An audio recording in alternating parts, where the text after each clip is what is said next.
Hi friends, today we will study about differentiation. Differentiation of a function y is equal to fx with respect to x means instantaneous rate of change of y with x. That is, differentiation of y with respect to x is written as dy by dx or y dash or f dash x or f1x. All these are the notations to represent differentiation of fx with respect to x. This is equal to limit delta x tends to 0 f x plus delta x minus fx upon delta x. Now we will understand how this relation is obtained. But before that, it must be very clear to you that differentiation of y with respect to x is instantaneous rate of change of y with x, because when x will change, it is sure that the y will also change. Now say the graph between x and y means fx is of say this shape. Then we will consider any 2 points, say A and B, on this graph, and say the coordinates of A are x and y, while coordinates of B x plus delta x and y plus delta y. Then if we will draw a perpendicular from A on x-axis, then this distance will be x while this distance will be y, because the coordinates of point A are x comma y. So this horizontal distance is x and vertical distance is y. Now similarly for point B, if we are drawing a normal from B on x-axis, then this horizontal distance will be x plus delta x, while this vertical distance will be y plus delta y. Say foot of these normals from A and B are n and n. Then we will again draw a normal from point A on BN. So this point is P. Then if we want to find out the change in x, then change in x from A to B will be given by AP, that is x plus delta x minus x, that is delta x, while change in y for points AB will be BP, and this BP will be given by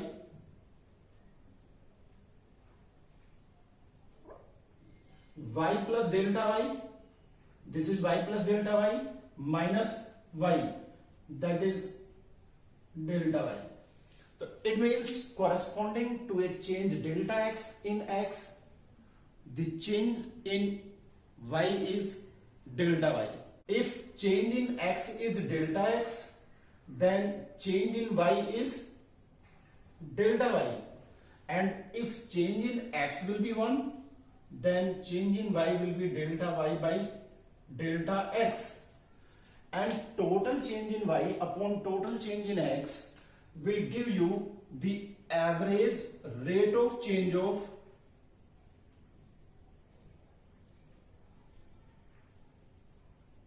y with x. It means average rate of change of y with x is delta y by delta x.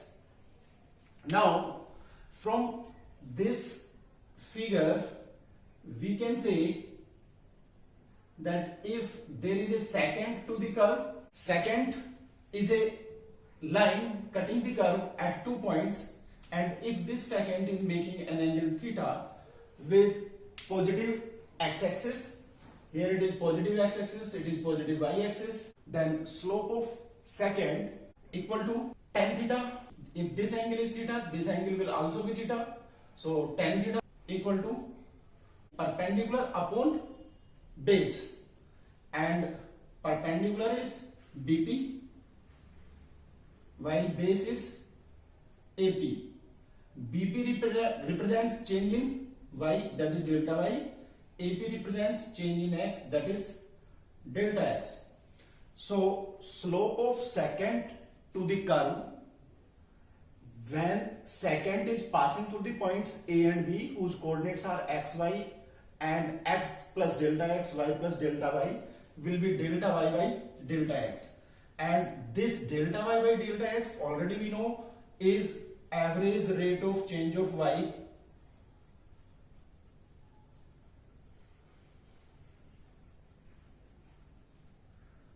with x.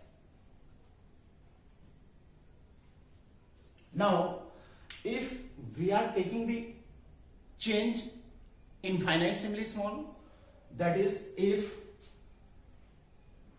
delta x approaches to 0, then change in y will also be very small, and we will write limit delta x approaching to 0, delta y by delta x, and this time change being very small, we will say the time interval which is given for change is negligible, and negligible time interval is termed as instant.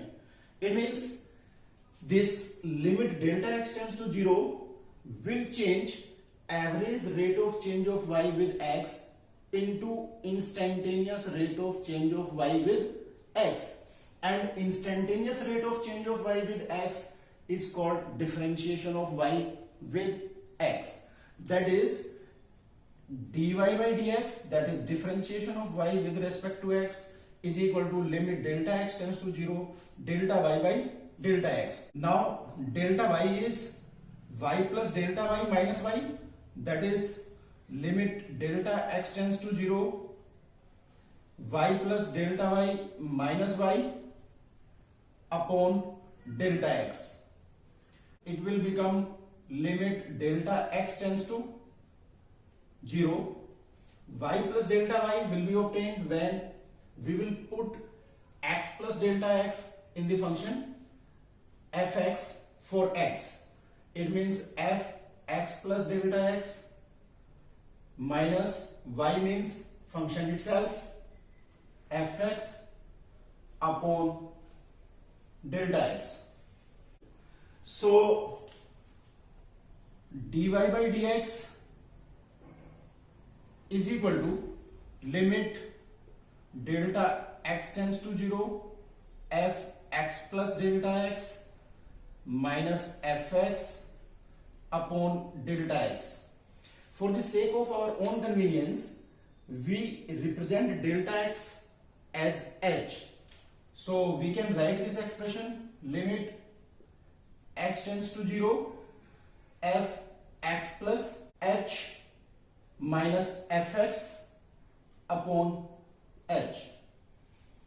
It is the basic formula for differentiation, and when we are differentiating a function using this formula, that is called differentiation by first principle.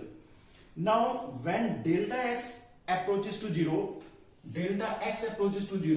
then b approaches to a, and if b approaches to a, then this secant changes into tangent. It means dy by dx always gives slope of tangent to the curve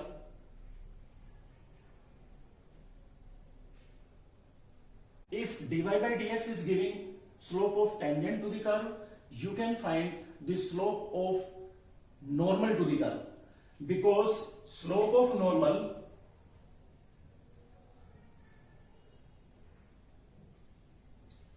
is equal to minus 1 upon slope of tangent, as tangent is always perpendicular to the normal, and this fact will be used in chapter tangents and normal. Now we will learn the use of this formula for differentiating a function. Say we want to find out differentiation of x raised to the power n. So our function y, which is a function of x, is x to the power n, and we want to find out dy by dx, that is d by dx of x to the power n. Now if we will use this formula of differentiation, then by this formula this differentiation will be limit x tends to 0 f x plus h. It means we will replace x by x plus h in the function. If we will replace x by x plus h, it will become x plus h raised to the power n,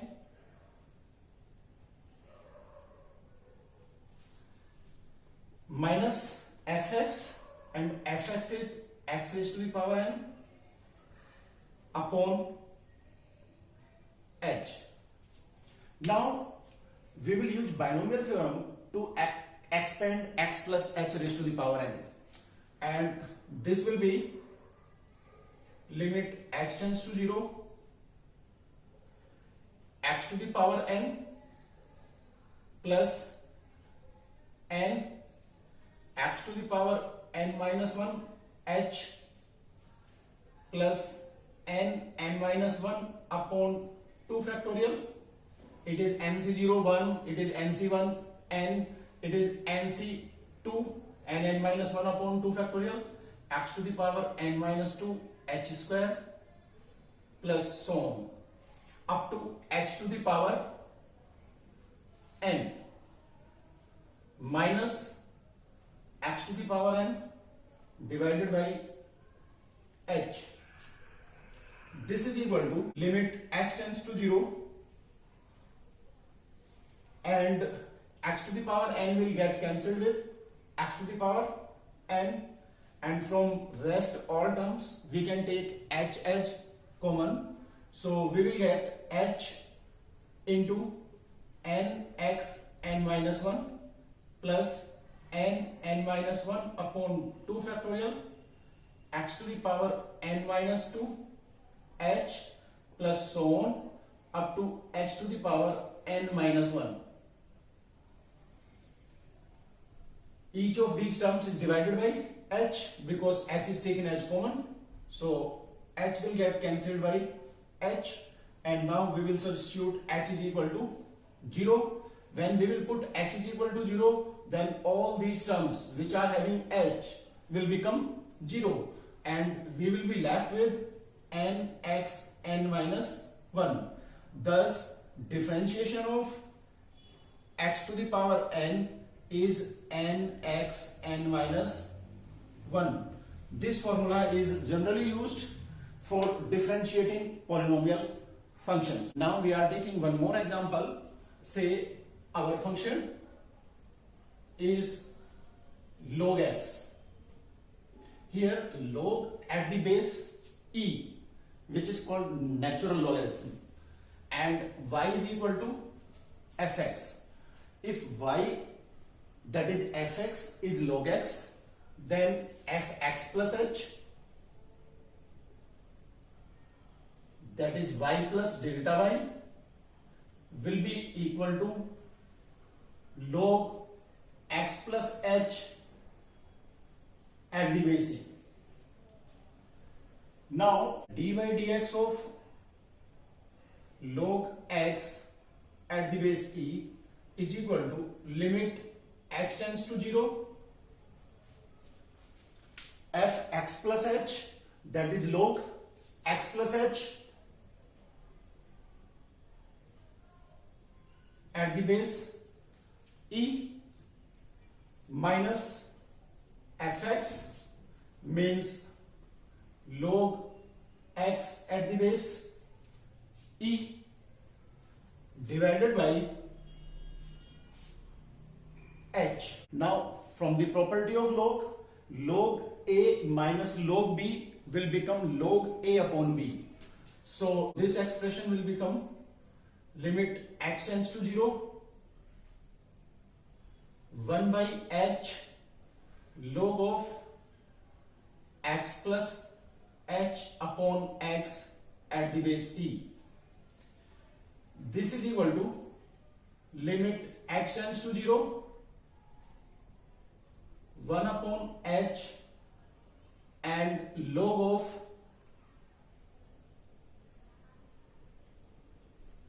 one plus h upon x at the base e.